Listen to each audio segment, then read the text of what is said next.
Donc c'est dimanche matin, on se retrouve à QC, on a la chance d'avoir Thierry Mornay avec nous des éditions Delcourt et David et Fabry. On va profiter de cet instant pour leur poser quelques questions. Thierry, c'est un plaisir d'être avec vous aujourd'hui à QC. Plaisir partagé, oui. Est-ce que c'est une première pour vous de venir à QC ? C'est une première pour nous, pour moi personnellement, et puis en tant qu'officiellement être présent en tant qu'édition Delcourt sur QC. Mais bon, j'avais entendu parler de la manifestation depuis quelques années.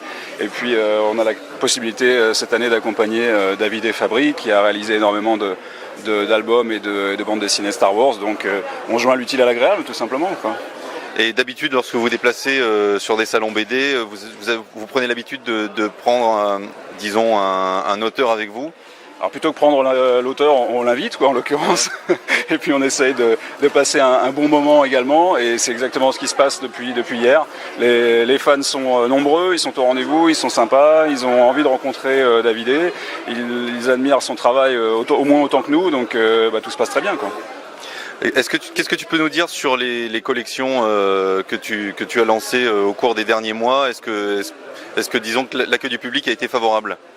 Oui, on est plus que ravis, on est parfaitement heureux aujourd'hui de travailler sur la licence Star Wars en bande dessinée. On a passé le cap un peu symbolique du 100e album, donc on est à la tête avec la collection en bande dessinée Star Wars, à la tête de ce qui est probablement la plus grande collection qui existe en langue française de bande dessinée, parce qu'avoir une collection qui comporte plus de 100 albums, c'est assez impressionnant. Le succès ne se démentit pas. On continue à lancer effectivement des séries assez régulièrement, et aujourd'hui le catalogue Star Wars chez Delcourt, mais c'est pas loin d'une vingtaine de séries différentes pour 100 albums et qui explore les différentes périodes de l'ère Star Wars, depuis Chevalier de l'Ancienne République pour le lointain passé, en parlant de la période classique autour des films, jusqu'à Legacy qui est un peu le futur de la saga, et en attendant Invasion, la prochaine série qui elle va s'intéresser plus particulièrement à la période de l'invasion des Yuuzhan Vong. Donc on est vraiment ravis aujourd'hui de pouvoir développer tout ça. Alors pour ceux qui se poseraient la question, comment faites-vous la séparation entre les albums et les BD au niveau des histoires ? Ça se perd de manière assez simple et logique, je dirais. On conserve l'ensemble des récits qui sont réalisés sur 4, 5 ou 6 numéros américains pour les regrouper en un album, et c'est en cela que ce genre de récit finit au sein des collections d'albums. Et puis lorsqu'on a des récits qui sont un peu plus courts, qui sont à cheval sur 2 ou 3 numéros, eh bien on les réserve au magazine, le tout étant de conserver une complémentarité entre les deux, et puis de donner envie au lecteur du magazine d'aller voir ce qui se passe dans les albums, et puis au lecteur d'album de vouloir compléter ce qu'il connaît des aventures de ses personnages préférés en allant chercher le magazine.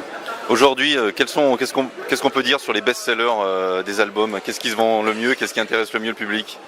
Alors aujourd'hui, on sent qu'il y a un réel engouement, un réel intérêt, en particulier sur Legacy, qui explore une période qui est complètement inédite en fait. Et c'est la première fois, c'est vrai, que Dark Horse présente une série où des événements vraiment inédits sont développés dans la bande dessinée.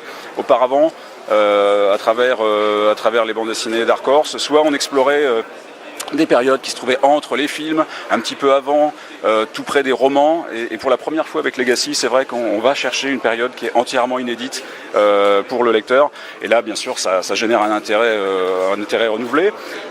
Chevalier de l'Ancienne République également est un de nos gros succès du moment. Les autres succès non démentis, eh bien, ça reste régulièrement des albums réalisés par tel ou tel auteur, et c'est vrai que les albums réalisés par David sont très très bien reçus par le public en France, et j'en suis particulièrement ravi. Et puis de temps en temps on a par exemple un album dans la collection Le Côté Obscur qui s'intéresse cette fois-ci à un personnage bien particulier, et on sent que là il y a un engouement du public pour tel ou tel personnage, et ça va se retrouver très concrètement dans l'album et dans le succès qu'il rencontre. Mais je dirais que d'une manière générale, j'oublie Clone Wars parce que c'est une évidence aussi. Clone Wars c'était vraiment une des périodes qui intéresse beaucoup les lecteurs, mais d'une manière générale, dans la mesure où on continue aujourd'hui à enrichir et à développer les différentes collections au sein de la série Star Wars, l'ensemble est extrêmement bien reçu, et on a toutes les raisons de s'en réjouir, quoi. Alors, comment se passe un peu le processus d'édition d'un album ? Est-ce que c'est un choix déjà des éditions Delcourt qui décident de prendre telle ou telle histoire et donc c'est un choix éditorial qui peut se comprendre en fonction de choix artistiques, ou est-ce que c'est plutôt Lucas ou Dark Horse qui, d'une manière ou d'une autre, influence vos parutions? Dans la mesure où nous ne réalisons que des adaptations de matériel préexistant aux États-Unis et publié par Dark Horse, il est évident que la main elle est donnée à Dark Horse pour ces choix-là.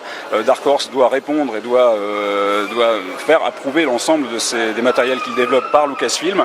Et je dirais que c'est un petit peu les dominos, et en fin de chaîne, nous, on a le choix du roi, puisqu'on a la possibilité réellement d'aller sélectionner ce que nous considérons être le plus intéressant ou le plus adapté à ce que souhaite voir le public français. Et dans ce cas-là, on choisit de l'adapter soit en magazine, comme on le précisait tout à l'heure, soit en album en France. D'accord. Moi, je me fais un peu la voix des collectionneurs. Est-ce qu'on verra encore des magnets dans certains albums, et est-ce qu'on aura enfin des reliures? Alors ça, c'est la reliure que nous avons déjà évoquée pour les magazines. Ce n'est pas impossible, simplement aujourd'hui ce n'est pas une priorité. Nous on est avant tout des éditeurs de bande dessinée et pas d'objets dérivés de la bande dessinée.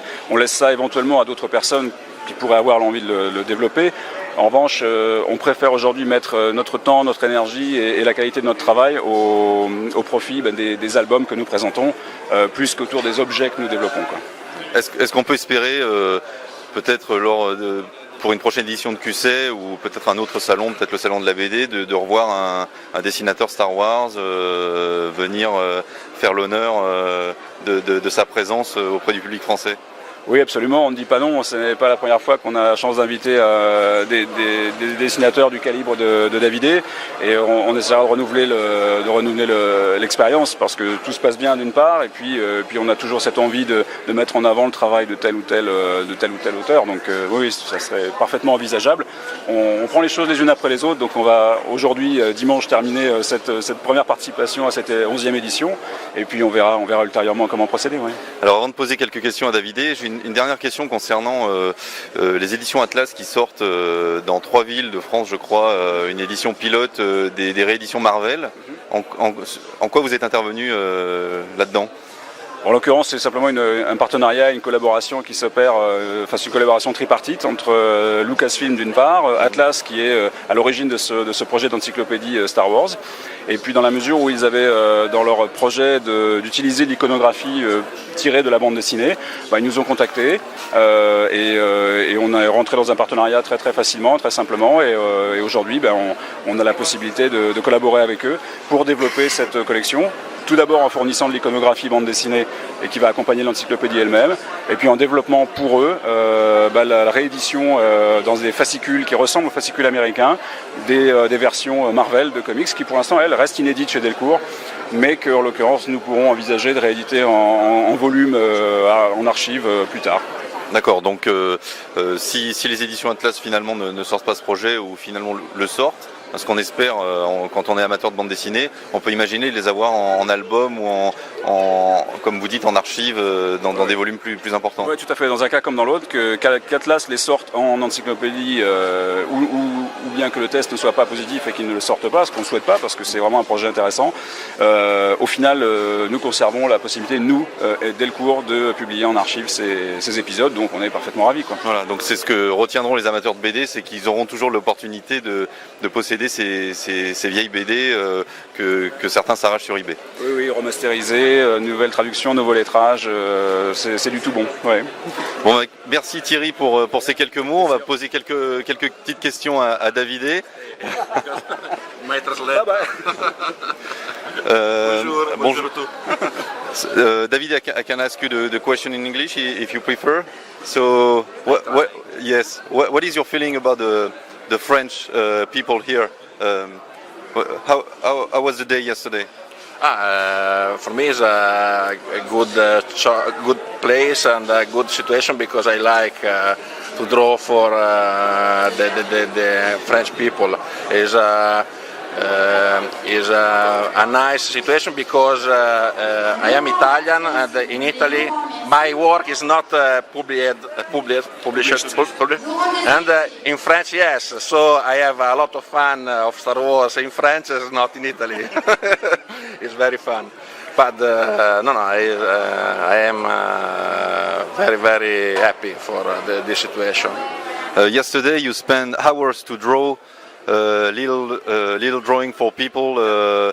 You take a lot of time on each drawings. You think it's important to take time for your fans? Yeah, absolutely. All the year I work in my home alone or with my family, but I like when I can draw for the people and meet the people, the reader of my book. Do you have a project with Dark Horse in the near future? In the near future, maybe it's possible. Now I work in another project for another publisher, but it's possible. Anyway, I have a lot of friends in Dark Horse. I have ever contact for the editor, and some weeks ago I sent Randy Strategies, the senior editor of Star Wars, asked me a project for a lightsaber to send in Hasbro for make toys. Yes. Yeah, so it's a nice relationship and You're nice work. As you say, you are working alone at your place in Italy. Yeah. Do you have contact with other artists? Yeah, I know a lot of artists, of course. Sometimes I meet the other artists for a pista, or for to speak of work. I know a lot of people that work for Bonelli's, a big publisher, Italian publisher. I go a lot of time in Bologna. That is a big town near my little town, and a big community of artists. So I'm not alone ever. So do you go to the United States for Dark Horse, meeting people like you did today in QC? Yeah, all the year I go in San Diego for the Comic Con, and so I meet some artists. But it's a little different because, in Angoulême, for example, I have a lot of hours to draw and to meet the people. Here, the same. In USA, when I go in San Diego, I have 1 hour to sign very fast. The copy is a little different. Okay. Thank you very much, Davide, for the question you answer. And pour les fans français, ne manquez pas le dernier Infinities. C'est un superbe album et que certains ont eu la chance de se faire dédicacer à QC. Donc à n'en point douter, si QC réédite l'exploit de faire venir à la fois Delcourt et un artiste, rendez-vous l'année prochaine. Merci à vous. Merci bien.